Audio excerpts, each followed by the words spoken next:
Mateo capítulo 5, versículo 21.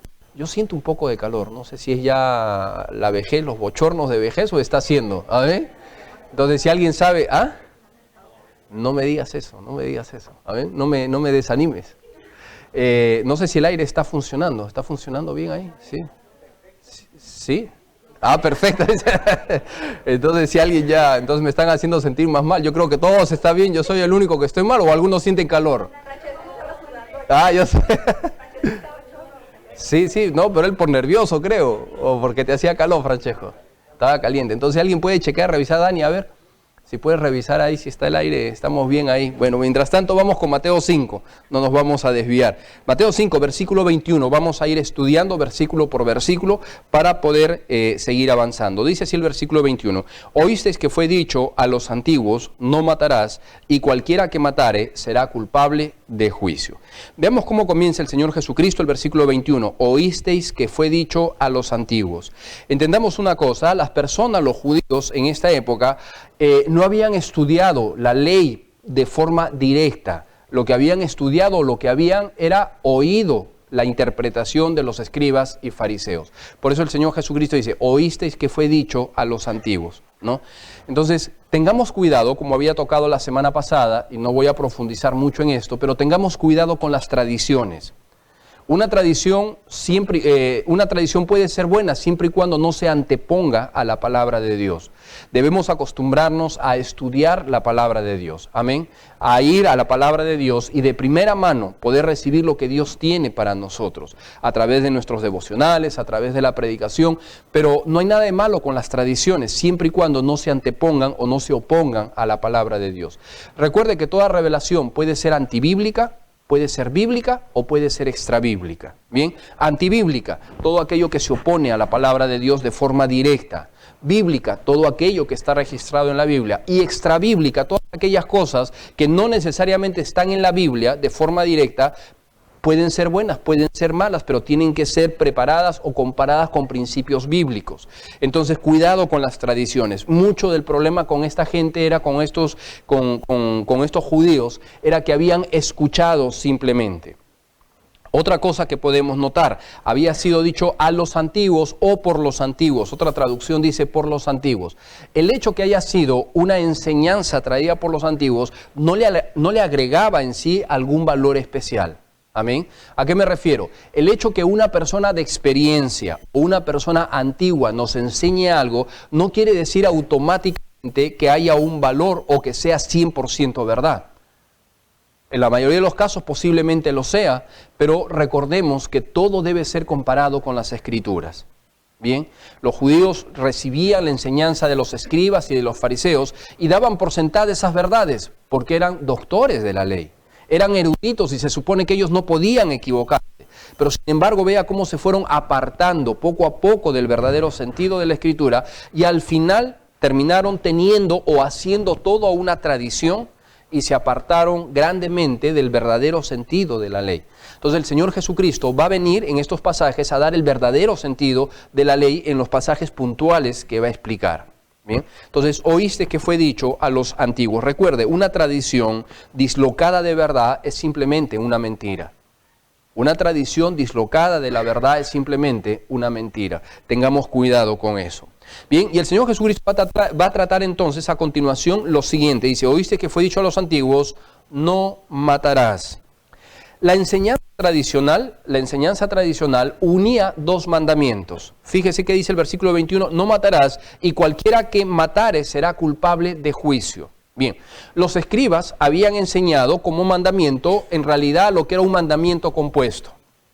Aquí vemos dos mandamientos. Ellos lo enseñaban como uno solo, pero en realidad encontramos dos mandamientos. Bien, el primero, no matarás, que se encuentra en el decálogo de los 10 mandamientos. Usted puede anotar, Éxodo 20:13. No lo vamos a leer, usted ya lo conoce. Éxodo 20:13. El primero de ellos, no matarás. Bien, ahora también tenemos que hacer una aclaración acá. El término que usa para matar, bueno, habría varios términos para indicar una diferencia para matar. Uno de estos términos, era el que en realidad significaba cortar. Es decir, matar en el sentido de cortar o eliminar, que normalmente se asociaba con la justicia del país. Por ejemplo, con el tema de la pena de muerte, ¿no? Con el tema de la pena de muerte. Por ejemplo, cuando algunos países, en Israel se practicaba la pena de muerte, cuando había elementos que eran nocivos para la sociedad, ¿qué se hacía? ¿Cuál era el mandato? Matarlos. Bajo ciertas circunstancias, bajo ciertos parámetros, obviamente, pero era matarlos, eliminar a ese elemento nocivo. Entonces se utilizaba el término matar para referirse a eso, normalmente con términos judiciales, o por ejemplo con el tema de la guerra, ¿no? Tenemos que hacer esa diferencia. Y había otro término para referirse, que es la misma palabra que en el castellano usamos para matar, pero se refería al hecho de matar a alguien, pero de forma violenta, arrebatarle la vida, el homicidio, ¿no? Entonces, ¿cuál es lo que condena el Señor Jesucristo? O en el decálogo de los 10 mandamientos. El homicidio, el asesinato. Bien, el asesinato. A veces hay gente que dice, pero si Dios condena el asesinato, entonces, ¿y en la guerra? ¿No? Si Dios condena el asesinato, entonces, ¿y la pena de muerte? Bueno, entendamos, como ya lo aclaré, en la Biblia hay palabras diferentes para referirse. La pena judicial, ¿no? O el matar judicial, que era la pena de muerte, y el matar, el asesinato, el cortar la vida a una persona, pero de forma violenta, de forma drástica. Entonces encontramos esos dos. Entonces, un primer mandamiento, no matarás. El segundo mandamiento que los escribas usaron y agruparon a este mandamiento, que es la consecuencia natural del primero. Fíjese por favor, Números capítulo 35. Números capítulo 35. Versículo 30 y versículo 31. Números capítulo 35, versículo 30 y 31. Dice, cualquiera que diere muerte a alguno, dicho de testigos, morirá el homicida, mas un solo testigo no hará fe contra una persona, y tomaré por la vida del hombre, porque está condenado, y no tomaréis precio por la vida del hombre, porque está condenado a muerte, indefectiblemente morirá. Son dos mandamientos. Entonces, uno, el no morirás, el que esté en el decálogo de los 10 mandamientos, y otro mandamiento, ¿cuál es?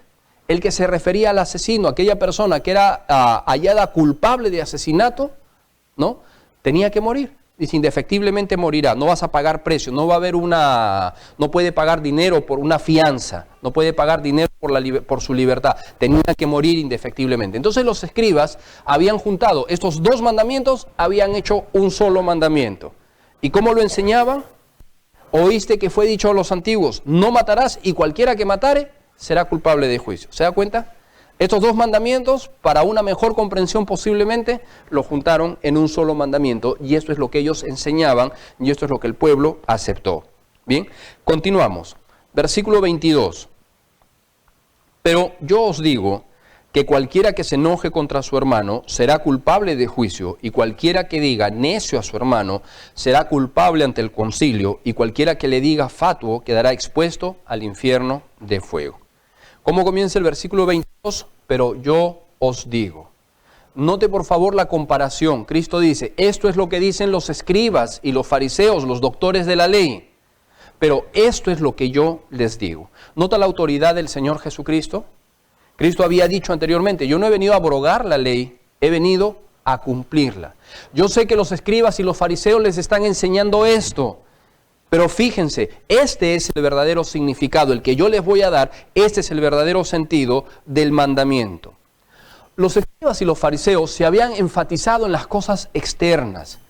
Ellos eran expertos en las cosas externas. Entonces para ellos, piense cómo habían razonado de esta forma, cuánto se habían alejado de la verdad. Para ellos, el delito era matar, el delito era cometer homicidio, asesinato. Y sin duda estaban de acuerdo. Pero para ellos las intenciones que motivaron a ese asesinato no valían. Es decir, las intenciones de una persona no tenían mayor valor, salvo que desencadenen en algo judicial, ¿no? Entonces ellos estaban más enfocados en el tema judicial, en el tema externo. No hagas cosas que la ley condena, pero no se enfocaban en el corazón. El Señor Jesucristo va a ir un paso más allá y va a decir, tienes razón, está mal violar la ley. Pero más que eso, hay que enfocarnos en lo que ofende a Dios. Los principios que violan la ley ofenden a la sociedad, ofenden a otras personas, pero ¿qué de las motivaciones? ¿Qué de lo que nace del corazón? Entonces el Señor Jesucristo se va a extender, va a mostrar un alcance mayor. Dios nos va a mostrar que para Dios sí son importantes las intenciones del corazón. 1 Samuel 16:7, puede anotarlo por favor, 1 Samuel 16:7. Dice así: y Jehová respondió a Samuel, no mires a su parecer ni a lo grande de su estatura, porque yo lo desecho. Porque Jehová no mira lo que mira el hombre, pues el hombre mira lo que está delante de sus ojos, pero Jehová mira el corazón. Jehová mira el corazón. ¿Para Dios es importante las intenciones del corazón? Sí. Sí, no solamente las cosas externas, también es importante las intenciones del corazón. En realidad, porque de ahí van a salir todas las manifestaciones externas de nuestra conducta. ¿Ve? Entonces, nota la diferencia para los escribas y los fariseos, que era importante con que una persona no matase, con que una persona no cometiese adulterio, estaba bien. Era un gran personaje. No importa si interiormente, si en su corazón estaba lleno de odio, lleno de maldad, eso no importa. Lo importante es que no matase. El Señor Jesucristo dice, sí, es importante que no mate, pero es más importante lo que hay en su corazón. Esa es la enseñanza que va a traer el Señor Jesucristo en cada uno de estos puntos. Bien, continuemos por favor, versículo 22. Dice, pero yo os digo, eso nos muestra una superioridad del Señor Jesucristo, que cualquiera que se enoje contra su hermano será culpable de juicio. El Señor Jesús comienza incluyendo el enojo dentro de la prohibición del no matarás. ¿Se da cuenta? ¿De qué estamos hablando? No matarás. De eso nos vamos a enfocar. Solamente en ese punto el día de hoy. No matarás. Esa fue la enseñanza que estaban dando. No matarás. Será culpable de juicio si tú matas. ¿Y qué hace el Señor Jesucristo? Vea cómo nos lleva un paso adelante. Está bien, pero yo os digo que cualquiera que se enoja contra su hermano, incluye el enojo. Ahora, eso para los fariseos y los escribas no tiene sentido. Ellos no se preocupaban, no, el enojo. Ellos estaban acostumbrados a disasociar las intenciones del corazón. Esas cosas internas, los pecados que no se ven, los pecados del corazón, eso no tiene nada que ver, decían ellos. Es por eso, fíjese, que ellos se creían grandes doctores de la ley, personas muy santas y personas muy honorables, y sin embargo tenían un odio profundo hacia el Señor Jesucristo. Ellos no lo miraban mal, porque decían, yo no estoy haciendo nada malo. Y es más, ¿se acuerda que ellos buscan quién traicione? En este caso a Judas. Entonces ellos dicen, nosotros no lo hicimos, nosotros ni siquiera lo matamos, nosotros somos limpios. Los romanos lo mataron. Astutamente ellos usaron a los romanos para matar, nosotros ni lo tocamos. Fue Judas quien lo traicionó, nosotros no hicimos nada, nosotros estamos limpios. Esa era la actitud que ellos tenían, porque nosotros no hemos cometido, no hemos matado a nadie. Claro, no habían matado directamente a nadie, pero en su interior, en su corazón, estaban llenos de odio, llenos de resentimiento, ¿no? Fueron culpables de homicidio. Y eso es lo que está diciendo el Señor Jesucristo. Entonces el Señor Jesucristo incluye el enojo dentro del mandamiento, dentro del decálogo de no cometerás o no matarás, no cometerás homicidio. Ahora, el verbo enojarse que utiliza acá, en realidad más que un enojo, quiere decir ira. Claro, acá se traduce como enojo, pero en realidad está hablando de un enojo profundo, ¿no? Está hablando de un enojo fuera de lugar, de una ira descontrolada. De eso está hablando. Está hablando de una ira contra el prójimo, resultado del odio. Pero cualquiera que se enoje contra su hermano, cualquiera que tiene ira contra su hermano, un odio desmedido contra su hermano, será culpable de juicio. Recuerde, una cosa es enojarse y otra cosa es odiar, ¿no? ¿Cuántos nos hemos enojado? Todos. ¿Y cuántos cuando nos hemos enojado decimos cosas hirientes para lastimar a la otra persona? Lo hacemos. Ahora, el Señor está diciendo que cuando nosotros nos enojamos y decimos cosas que no debemos de decir, ¿somos culpables de asesinato? Eso es lo que está diciendo el Señor Jesucristo. Fíjese por favor, Efesios 4:26. Efesios 4:26.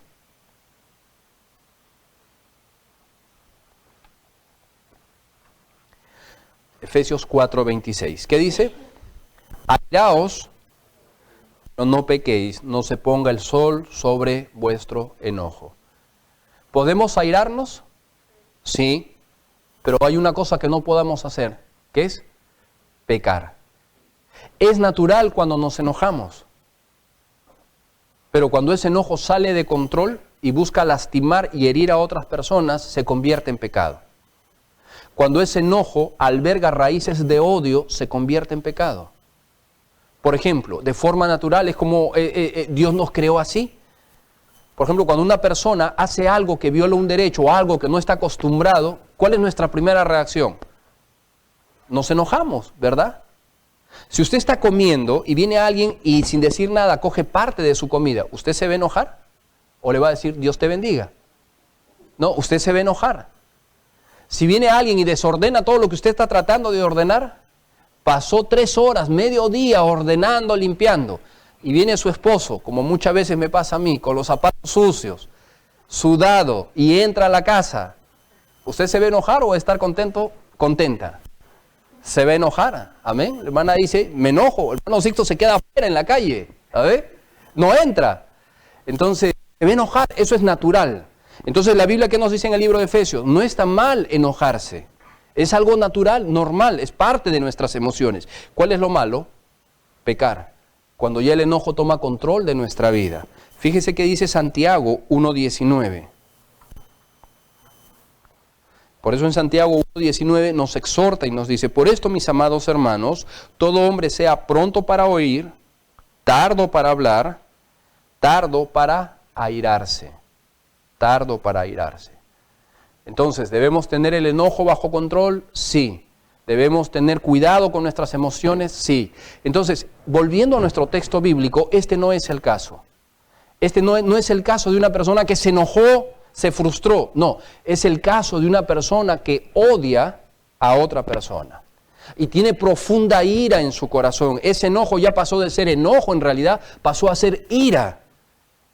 Y lo tiene en su corazón y tiene un profundo enojo, profunda ira, odio en su corazón hacia su hermano. Ya ese enojo, esa molestia ya se convirtió en odio. Cualquiera que se enoje, cualquiera que tenga ira, cualquiera que odie a su hermano, será culpable ante el concilio. Eso es lo que está diciendo el Señor Jesucristo. Vea por favor Primera de Juan, capítulo 3, versículos 14 al 15. Primera de Juan 3, 14 al 15. Entonces los fariseos y los escribas querían decir, nosotros no somos culpables de asesinato, pero Cristo le dice, si una persona odia a su hermano, tiene ira contra su hermano, es culpable de asesinato. Es culpable de asesinato. Vean lo que dice 1 Juan, capítulo 3, versículo 14 y 15. Nosotros sabemos que hemos pasado de muerte a vida en que amamos a los hermanos. El que no ama a su hermano permanece en muerte. Todo aquel que aborrece a su hermano es homicida. Y sabéis que ningún homicida tiene vida eterna permanente en él. Dicho de otra forma, ¿qué nos está diciendo la Biblia? Que el cristiano, el verdadero cristiano, va a amar a su hermano.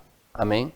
Eso de que aborrece quiere decir que odia, que tiene un profundo sentimiento de ira, de rechazo hacia él, que lo considera incapaz de poder amarlo. Entonces, el cuadro que nos está dando el Señor Jesucristo es, si una persona, ustedes dicen que solamente hay que cuidarnos de no matar externamente, está bien, pero más que eso tiene que ver con el corazón. Pero yo os digo que cualquiera que se enoje, que tenga ira, odio en su corazón hacia un hermano, será culpable de juicio. Continuamos, por favor, con el texto, versículo 22. Y cualquiera que le diga, necio a su hermano, será culpable ante el concilio. ¿Cuántos hemos dicho necio alguna vez? Y si no necio, algún sinónimo. Porque la palabra necio quiere decir literalmente insensato. Eso es lo que significa, necio, insensato, imbécil. Palabra expresa la idea de alguien que es escaso de razón o perturbado de mente, que no piensa bien. ¿Alguna vez hemos usado alguno de estos sinónimos cuando hemos estado enojados? ¿No? Hasta más feo, dice. Muy bien, entonces, ¿cuál es la idea acá? Dice, y a cualquiera que diga necio a su hermano. Vea la secuencia, que es lo que está enseñando el Señor Jesucristo. Primero empieza con el enojo. ¿Ve? cualquiera que se enoje contra su hermano, ese enojo ha llegado a convertirse en ira, y esa ira se ha convertido en odio en el corazón. ¿Y cuál es la siguiente manifestación de ese odio? El insulto. Está insultando. Ahora, uno podría decir como escriba y fariseo, pero yo nunca he dicho necio. Habré dicho imbécil, le habré dicho retrasado, le habré dicho cualquier, pero necio nunca lo dije. Entonces no soy culpable de homicidio. Eso es lo que hacían los escribas y los fariseos. Cristo está diciendo, entiendan el sentido de la ley. El tema no pasa por la palabra en sí. ¿Pasa por qué? Por la manifestación de este odio, de esta ira, el insulto. Entonces esa persona odia, ¿y cómo se va a manifestar ese odio? Insultando. Si se da cuenta, ¿por qué insultamos? ¿Cuál es el propósito del insulto? Lastimar, agredir, dañar. Ese es el propósito del insulto. Cuando somos agredidos, buscamos en nuestro arsenal un puñal que le duela mucho más. ¿Qué le tiro? ¿Qué le lanzo?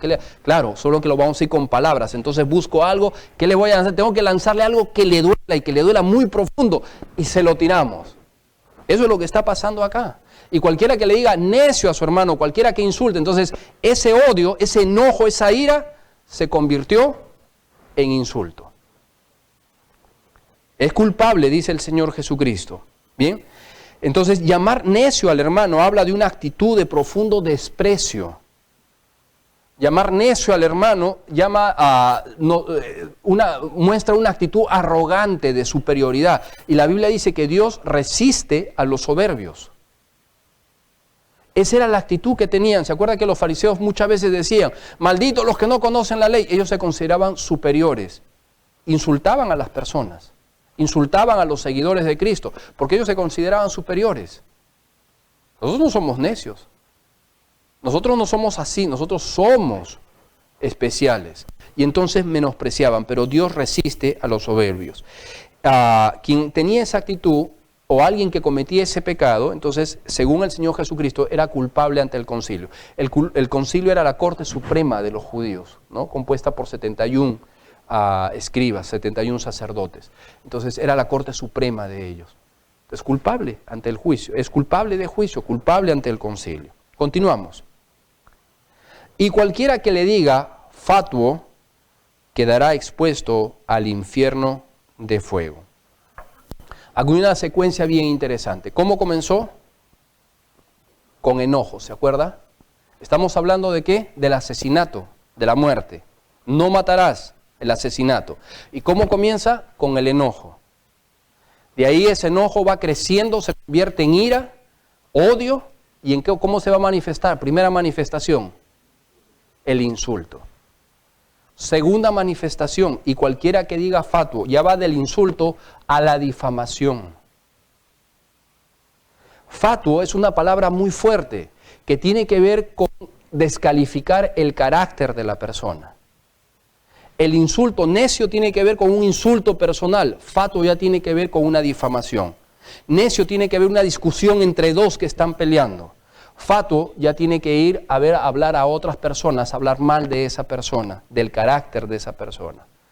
Ambas palabras están ligadas a la necedad, pero en realidad fatuo tiene que ver más con el carácter de la persona, tiene que ver con el hecho de mostrarlo como malvado, insensato, una mala persona, alguien de mal proceder. Tiene odio, resentimiento en el corazón, lo insulta, necio. Usa palabras hirientes para lastimar. No contento con eso, ese odio que hay en el corazón sigue creciendo y ¿qué hace? Empieza a murmurar, a hablar mal de esa persona, ¿no? Empieza a matar su fama, su reputación. Empieza a hablar y decir, no, mira, esa persona es así, esa no vale la pena. Ese es un inservible, no tenemos que hacer. Empieza a difamar a otra persona. ¿Qué está generando todo eso? El odio que hay en su corazón. Vea por favor Santiago 4:11. Santiago 4:11. Por eso es que la Biblia considera la difamación como un grave pecado. Un grave pecado. Recuerde, para los escribas y los fariseos eso no era pecado, porque no eran homicidas. Nuevamente, usando el ejemplo, ¿se acuerda cuando el Señor Jesucristo resucitó? ¿Qué dijeron los guardias? Vinieron a decirles, ha resucitado. ¿Qué hicieron ellos? Sobornaron. Cambia la verdad por una mentira, te vamos a dar dinero. Ahora, ¿ellos consideraron que estaban haciendo algo malo? No. Ellos estaban con la conciencia más tranquila, o muy tranquila. Ellos seguían pensando que eran los mejores. Habían blasfemado contra el Espíritu Santo. Habían llamado hijo de Belcebú al Señor Jesucristo. Negaron las evidencias. Eran culpables de asesinato. Eran culpables de rechazar la verdad. Culpables de sobornar. Eran culpables de murmurar de Cristo. Le dijeron de todo. Pero ellos pensaban, nosotros no matamos a nadie por si acaso. Nosotros somos limpios. Estamos bien.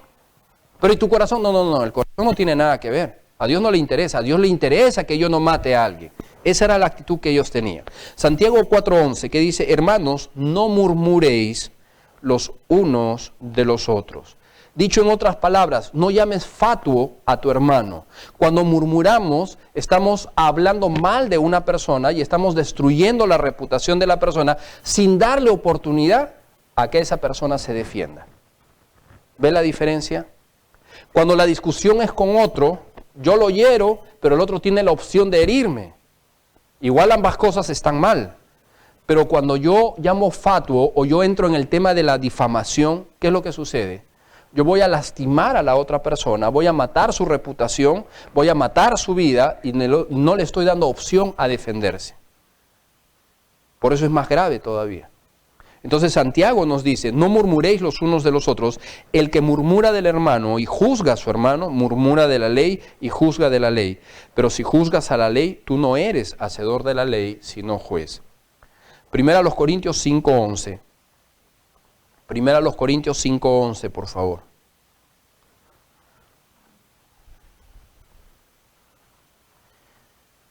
Primera a los Corintios 5:11.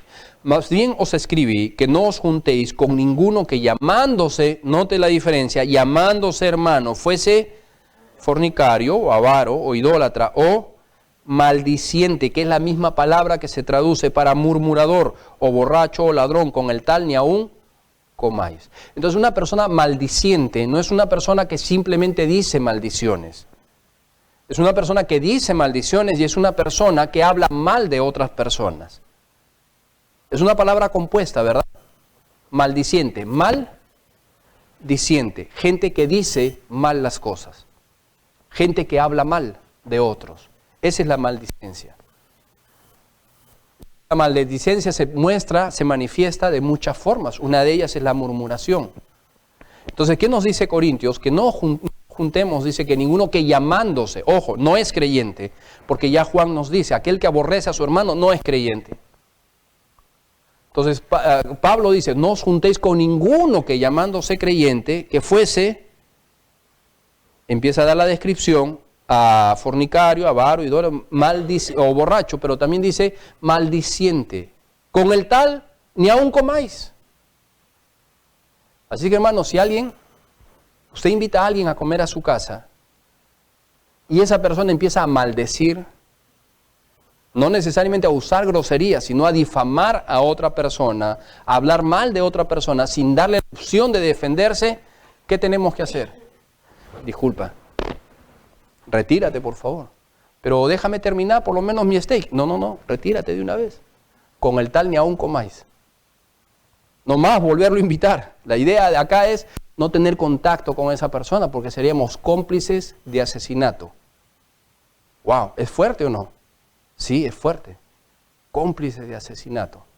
Eso es lo que está diciendo el Señor Jesucristo, ¿ve? Él lo lleva un poco más allá. Para Dios sí son importantes las condiciones, sí son importantes las intenciones del corazón. El que difama comete homicidio.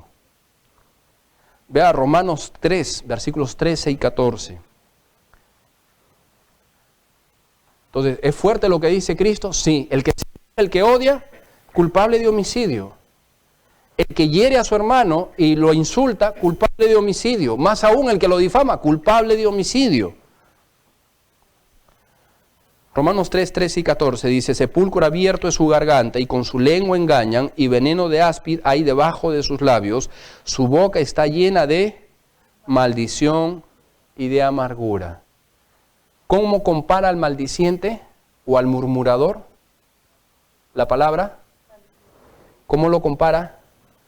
Como una serpiente, como un áspid, ¿no? ¿Dónde tiene el veneno? Igual que la serpiente, en la lengua. Entonces el maldiciente, el murmurador, se acerca suavemente y ¡pum!, inyecta su veneno. ¿Y qué pasa con el veneno? Instantáneamente muere la víctima, va ingresando el veneno y poco a poco va paralizando a la persona hasta que finalmente la mata. Entonces se da cuenta, vea qué fuerte que es esto de la murmuración. El que murmura, la Biblia lo compara a esa serpiente que va inyectando su veneno y matando a las personas. Entonces Cristo dijo, es homicidio. Es homicidio. El que murmura, el maldiciente, es un homicida. Entonces, ¿qué está diciendo Jesús? Que la raíz que conduce al homicidio, ¿cuál es? El enojo, la ira. Entonces, pero yo os digo, vea cómo el Señor Jesucristo nos lleva a un compromiso mucho más fuerte, a una intención, a un estilo de vida, a un concepto de vida mucho más fuerte. No nos enfoquemos solamente en las cosas externas. Cristo dice, para Dios las cosas internas son importantes. El enojo es importante, la ira no pasa desapercibida ante los ojos de Dios, el insulto, la murmuración. Viendo todo esto, ¿cuántos tendríamos que pedir perdón al Señor por ser asesinos? Creo que todos, ¿verdad? Continuamos, por favor, versículo 23. Por tanto, si traes tu ofrenda al altar y allí te acuerdas que tu hermano tiene algo contra ti, deja allí tu ofrenda delante del altar y anda, reconcíliate primero con tu hermano y entonces ven y presenta tu ofrenda. Esa expresión, versículo 23, por tanto, termina siendo una frase enlace, ¿verdad? Con la enseñanza que Cristo ha venido dando acerca del enojo, del no matarás, y entonces lo va a ligar con la nueva enseñanza que va a dar.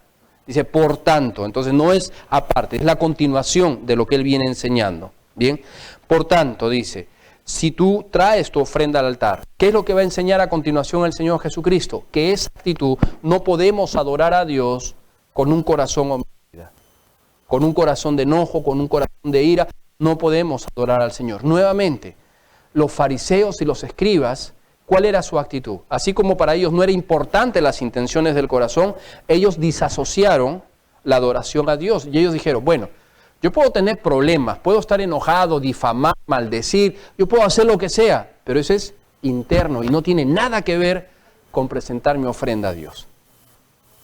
Dicho de otras palabras, yo puedo vivir internamente como a mí me dé la gana, siempre y cuando no quebrante externamente la ley. Y Dios no se hace ningún problema. Lo que Cristo va a decir es falso. Las intenciones de nuestro corazón sí afectan nuestra adoración a Dios. Y una cosa tan insignificante para un fariseo como era el enojo, la enemistad con alguien, o la falta de reconciliación, sí va a afectar nuestra adoración a Dios. Como le digo, ¿qué pasó nuevamente citando el caso del Señor Jesucristo? ¿Fueron culpables de homicidio con Cristo? Sí, por todas luces. Fueron los autores intelectuales del homicidio. Había resentimiento y odio profundo hacia Cristo. Sepulcros blanqueados los llamó Cristo. ¿Y cuál era su apuro? De una vez, Pilato, que saquen los cuerpos de una vez porque ya viene la Pascua. Y después de eso tenemos que participar en la adoración de todos los, porque somos fariseos, somos santos. El Señor tiene que aceptar nuestra ofrenda. ¿Usted cree que el Señor iba a aceptar su ofrenda después de haber matado a su hijo, al Mesías? Pero ellos estaban convencidos de que sí. Pues dijo, sácala, porque la ley dice, no pueden estar tan preocupados en la ley, guardar las formas, en participar en la Pascua, en participar en la adoración y todas las fiestas que se venían a continuación, cuando su corazón literalmente era un asco. Dios no lo iba a recibir de ninguna forma eso, pero ellos estaban convencidos de que sí, que estaba bien, que ellos eran buenos y que Dios se agradaba de ellos. Entonces es lo que está diciendo Cristo. La adoración o la falta, la enemistad contra el prójimo, sí afecta nuestra adoración a Dios. Dice, si traes tu ofrenda al altar, versículo 23, Jesús llama la atención con algo muy conocido para los israelitas, las ofrendas. Ellos venían, pero note, la idea es que ellos han venido a ofrecer su ofrenda de alabanza. Había diferentes tipos de ofrendas en las Escrituras. ofrendas de gratitud. Y literalmente ellos ya habían puesto su ofrenda sobre el altar. ¿Y qué pasó? Dejaron su ofrenda con el altar, ya estaba por concluir la ofrenda. ¿Y qué sucede? Pusieron ahí su ofrenda y allí te acuerdas que tu hermano tiene algo contra ti. Nuevamente recuerde, ¿de qué se iba a acordar? Allí pones tu ofrenda y te acuerdas. ¿De qué se acordaba? ¿De que alguien lo había ofendido a él? No, de que alguien tiene un asunto pendiente con él. ¿Se acuerda? Ahora, ¿qué hubiera pasado si él se acordaba que alguien lo había ofendido? ¿Qué es lo que tenía que hacer? Perdonar. Vea por favor Marcos 11:25. Marcos 11:25. Cuando usted y yo estamos trabajando, haciendo cualquier cosa, descansando, lo que fuese, y se acuerda o nos acordamos que alguien nos lastimó, que alguien nos hizo algo, y es más, ni siquiera nos pidió perdón, ¿qué hacemos? ¿O qué debemos hacer? Vea que dice Marcos 11:25. Y cuando estés orando, perdonad si tenéis algo contra alguno, para que también vuestro Padre que está en los cielos os perdone a vosotros vuestras ofensas. Entonces, cuando alguien nos hace algo y nosotros nos acordamos de eso, ¿qué tenemos que hacer? Mostrar un perdón generoso, aun si no nos piden perdón. Alguien diría, pero pastor, yo me acordé que él me lastimó, ella hizo algo contra mí y nunca me pidió perdón. No importa, extendamos la generosidad del perdón. Aún yo me acuerdo y decir, aunque no me pidió perdón, aunque quizás ni siquiera ve que me ha ofendido, ni siquiera lo reconoce, yo en mi corazón, ¿qué tengo que hacer? Perdonar. Señor, perdono voluntariamente a esa persona. Que esté consciente o inconsciente, me haya pedido perdón o no lo haya hecho, yo igual le otorgo mi perdón. Pero en el caso que cita el Señor Jesucristo no es este. ¿Cuál es? No es que yo me acuerdo que alguien me ha lastimado, sino yo me acuerdo que alguien tiene algo contra mí. Alguien está pensando que yo soy el ofensor. Bueno, siendo ese el caso, ¿qué es lo que tengo que hacer? ¿Qué dice el versículo? Vea por favor, versículo 23. Si traes tu ofrenda, la has dejado, en ese mismo instante estás en plena adoración y allí te acuerdas que alguien tiene algo contra ti, ¿qué dice? Deja allí tu ofrenda delante del altar. Reconcíliate primero. ¿Qué era más importante? ¿Qué está diciendo? ¿La ofrenda era lo importante? No. Primero, lo que está diciendo el Señor Jesucristo, ¿cuál es? ¿Cuál es lo más importante? La reconciliación. Imagínense, venimos acá y pasamos para las ofrendas. Y uno ya está listo para poner su sobre de ofrenda. Y de pronto se acuerda, creo que mi esposa tiene algo contra mí. Creo que mi hermano tiene algo contra mí. O fulano de tal tiene algo contra mí. Bíblicamente, ¿qué tendría que hacer? Pastor, un ratito, regreso.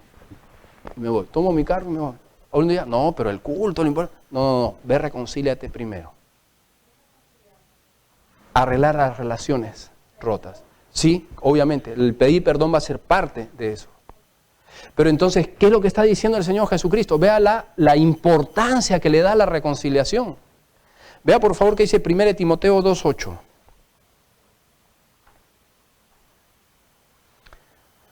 1 Timoteo 2:8, por falta de tiempo yo lo leo, dice, quiero pues que los hombres oren en todo lugar, levantando manos santas, sin ira ni contiendas. ¿Qué espera Dios? Dice, que adoremos a Dios levantando manos santas, sin iras ni contiendas. Es decir, antes de levantar mis manos a Dios en adoración, en oración, lo que fuese, tengo primero que reconciliarme. Tengo primero que limpiar esa ira, solucionar las contiendas que tengo con alguien, solucionar esa ira, enojo, como lo quiera llamar, que hay en mi corazón, tengo que solucionarlo. Quiero pues que todos los hombres levanten manos santas, sin iras ni contiendas. Entonces para Dios es muy importante la reconciliación. La reconciliación es parte vital, hermanos, dentro de la adoración.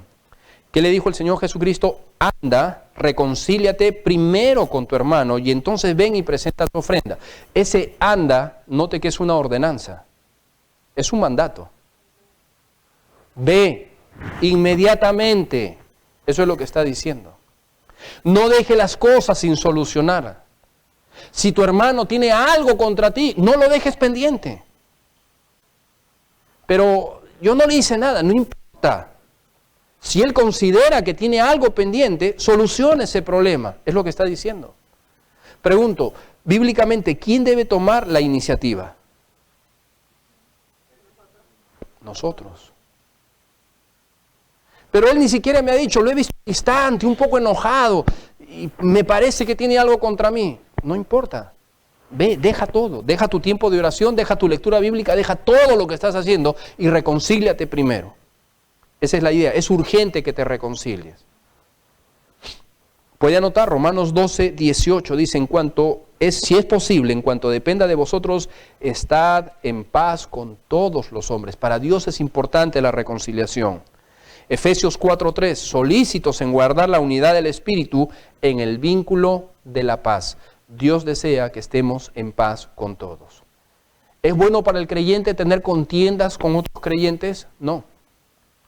¿Es bueno para el creyente tener contiendas en la familia, tener problemas sin solucionar con la esposa, con el esposo? No, porque dice que eso estorba nuestras oraciones. ¿Con los hijos o con alguna otra persona? No. Dios nos exhorta, soluciona los problemas. Los problemas afectan nuestra relación con Dios. Vea por favor versículo 25 para seguir avanzando. Ponte de acuerdo con tu adversario, ¿cuándo? Pronto. Ahora note, esta persona que tiene algo contra ti, ya en el versículo 25 se ha convertido en ¿qué? Un adversario. ¿Qué dijo Dios? Si hay alguien que tiene algo contra ti, soluciónalo inmediatamente. No dilates el tiempo, no dejes pasar, busca una solución, arréglate con tu hermano. Ve que haz todo lo necesario por arreglar cosas con tu hermano. Si hay que pedir perdón, pide perdón, haz todo lo que tengas que hacer para arreglar cosas con tu hermano. Nosotros lo dejamos, este creyente lo dejó, y pronto esto se convirtió ya en un adversario. Ya no es solamente un disgusto, esta persona ya le dio cabida también al enojo y ya lo considera su enemigo. Ya la cosa se va agrandando. Cuando dejamos problemas sin solucionar, ¿pasa eso, hermanos? Sí. Problemas entre familia, problemas con los hermanos, problemas entre pareja. Si no se solucionan inmediatamente, ¿qué sucede? ¿Cómo es posible que dos personas que se amaban terminan odiándose a muerte? ¿Pasa? ¿Sí? Personas que se amaban, se juraron amor eterno y luego ya no es solamente que tienen algo, ya se separaron, divorciaron, pero no es solamente eso. Hay odio en el corazón de ellos y va a ser el uno y el otro van a hacer lo peor o todo lo que esté a su alcance para destruir a la otra persona. ¿Pasa eso? Y uno dice, ¿y cómo es posible? Si esas personas se amaban, ¿cómo se ven ahora peor que enemigos, grandes enemigos? Bueno, porque es lo que dice la Biblia, problemas sin solucionar. Y si pasó con dos personas que se amaban, puede pasar a los cristianos, puede pasar con cualquier círculo familiar o de amistades o de trabajo, sí. Por eso Cristo dice, soluciona los problemas urgentemente. Ahora, dice rápido. En tanto que estás con Él en el camino, vea la figura que presenta Cristo. ¿Con cuánta rapidez debo de solucionarlo? En lo que demora entre tu casa, que están yendo al juzgado. Ya esta persona es lo que le dice, no sea que el adversario te entregue al juez, y el juez al alguacil, y seas echado en la cárcel. Y te digo que no saldrás de allí hasta que pagues el último cuadrante. La idea es, estás saliendo de tu casa, la persona ya te está yendo a poner la denuncia, ¿qué hacemos? No, inmediatamente salimos corriendo, lo alcanzamos, mira, solucionemos las cosas, ¿te parece? Ya en este cuadro, sí, la persona ha ofendido, hay una demanda de por medio, hay una deuda de por medio. Dicho sea de paso, los creyentes no debemos deber nada a nadie. Amén. Debemos pagar nuestras deudas, Romanos 13:8. Romanos 13:8. No debáis nada a nadie, sino el amaros unos a otros, porque el que ama al prójimo ha cumplido la ley. Solamente hay una deuda permitida en la Biblia. ¿Cuál es? La deuda del amor. Hermano, perdóname porque no te amé tanto como debería de amarte. Esa es la deuda que tengo contigo. Las demás deudas tienen que ser pagadas. Uy, a veces nos acordamos. Uy, creo que le estoy debiendo a fulano de tal. Uy, creo que no pagué mi deuda. No debáis nada a nadie. La Biblia no está en contra que asumamos compromisos. La Biblia está en contra que asumamos compromisos y no los cumplamos. Esa es la idea acá, ¿verdad? Entonces, en este punto parece ser ya que esta persona sí había una deuda de por medio y lo está llevando al juez para reclamarle esa deuda. ¿Y qué le dice Cristo? Reconcíliate, arregla las cosas. Y te aseguro que si no las arreglas, va a haber consecuencias y nadie te va a librar de esas consecuencias. ¿Qué sucede, hermanos, cuando no arreglamos, cuando no nos reconciliamos con las personas que tienen algo contra nosotros, con razón o sin razón? ¿Qué sucede? Vendrán consecuencias. Ahora, ¿cuál fue la raíz de todo esto? ¿Se acuerda? Ya estamos hablando de tribunales, ya estamos llegando a un extremo de tribunales, ya estamos hablando de deudas, estamos hablando de homicidio. ¿Cuál fue la raíz? El enojo. Todo pasó en el corazón. Pero yo os digo que cualquiera que se enoja contra su hermano. ¿Cuántos hermanos en esta mañana tenemos que pedir perdón a Dios porque a veces nuestro enojo nos gana? Y a veces decimos, el Señor me entiende, es parte de mi carácter. No, no lo entiende. Recuerde, el enojo es tan pecaminoso, un enojo salido de control, un enojo que alberga ira, odio en el corazón, que es capaz de insultar y lastimar a otra persona, que es capaz de difamar. Dios lo llama asesinato. Ahora, nosotros queremos suavizar la cosa, ¿verdad? Nosotros queremos decir, pastor, yo sí me enojo, tengo mi carácter, pero odiar nunca, yo no odio a nadie. Sí, yo sé que me enojo y digo cosas que lastiman, pero ira jamás. Es lo mismo. Recuerde, si yo odio y digo cosas, ¿cuántos nos cuesta controlar nuestras palabras? ¿Cuántos herimos cuando hablamos? Lastimamos a nuestros hijos, decimos cosas hirientes, lastimamos a nuestra pareja, lastimamos a las personas que nos rodean. Entonces, ¿cuántos en esta mañana tendríamos que decir, Dios, perdóname, porque sé que para ti es importante las intenciones de mi corazón? Necesito que tú trabajes en mi carácter. Soy culpable de homicidio, lo reconozco. ¿Cuántos creyentes tenemos que pedir perdón a Dios y estar dispuestos, Señor, muéstrame con quién necesito reconciliarme? Posiblemente usted lo conoce y usted está estamos dilatando esa decisión, pero recuerde, qué importante es reconciliarnos con las personas. No saldrás de allí, dijo Cristo. De cierto te digo, te aseguro que vendrán consecuencias. Y si usted no es salvo, le hablo de una deuda mayor. Hay un problema mayor. Si usted no es salvo, usted no está reconciliado con el Señor. Si Dios se enfatizó tanto en que arreglemos nuestras relaciones con los hombres, ¿cuánto más con Dios? Hay una deuda y hay un juicio pendiente. Establecido está para todos los hombres que mueran una sola vez y después de esto el juicio. Cuando una persona que no ha aceptado con el Señor Jesús, no ha aceptado a Cristo como Salvador, puede estar reconciliado con todo mundo aquí en la tierra. Pero la primera y más grande reconciliación que necesita es con Dios.